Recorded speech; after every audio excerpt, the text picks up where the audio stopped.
Hello, everyone. Welcome to lecture number 4, part 2 of our medical biochemistry series. I am Dr. Muzamil Liaqat Ali, assistant professor of biochemistry. In the part 1, we studied glycosides and disaccharides in detail. Today, in part 2, we will cover carbohydrate digestion step by step and the pathophysiology, clinical features, and management of lactose intolerance, a condition you will frequently encounter in clinical practice. So, let us continue.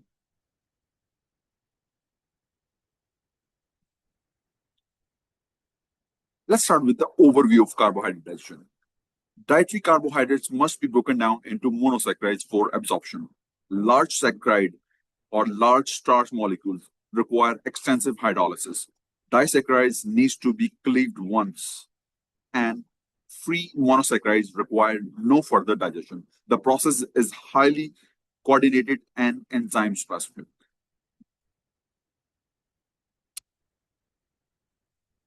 Carbohydrate digestion starts from the mouth. Salivary amylase, the ptyalin, begins hydrolysis of starch, glycogen, and dextrin into maltose, maltotriose, and glucose.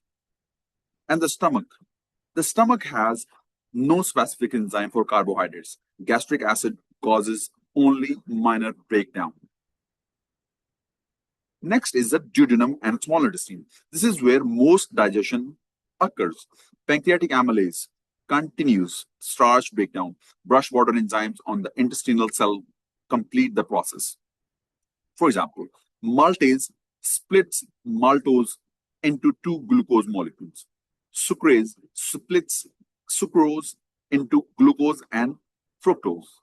Lactase splits lactose into glucose and galactose.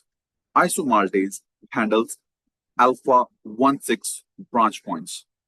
So, what about next? The large intestine. Only indigestible fibers remain.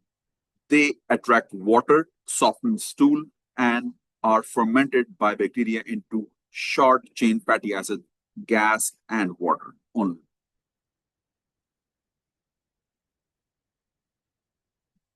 So let's discuss the lactose intolerance, its epidemiology and mechanism.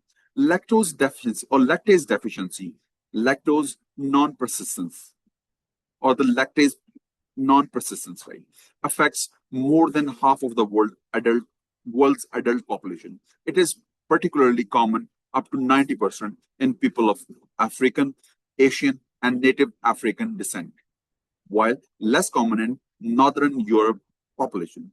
When lactose is not digested, it reaches the colon, exerts an osmotic effect, and is fermented by bacteria, producing acid and gas.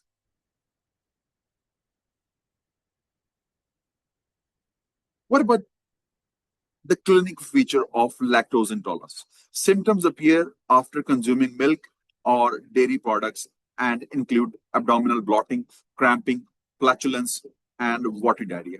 The undigested lactose draws water into the intestine and serves as a substrate for bacterial fermentation. What about the management of lactose intolerance? Management is primarily dietary. Limit the lactose intake. Usually 6 grams or about half of the cup of the milk is tolerable for most people. Introduce dairy gradually. Prefer fermented dairy products like yogurt and aged cheese products, right? Naturally lower in lactose content. Use lactase enzyme supplements, the pills, before consuming dairy products. Choose lactose-free milk or calcium-fortified alternatives. A completely lactose-free diet is difficult and requires careful nutritional planning to avoid calcium deficiency. So, we have now completed the full lecture 4 by covering glycosidic bonds and disaccharides in part 1, followed by carbohydrate digestion and lactose intolerance in the part 2. These topics directly connect carbohydrate chemistry to clinical medicine. In the next lecture, lecture number 5, we will study polysaccharides, starch, glycogen, cellulose, along with their biomedical importance. Thank you very much for watching lecture 4 part 2. If this lecture series is helping you, please like the video, share both part 1 and part 2 with your classmates, along with other parts of this lecture series, and subscribe to the channel for more professional, exam-oriented medical biochemistry lectures. Turn on the notification bell so you never miss the next part. Please write your questions or doubts about the digestion and lactose intolerance in the comments. I read and reply to every single comment you drop. This is Dr. Muzamil Liaqat Ali signing off from the lecture number 4. Keep revising the glycosidic linkages and digestive enzymes regularly. Stay consistent, and I look forward to seeing you in lecture 5. Thank you once again, and keep learning biochemistry with dedication and passion.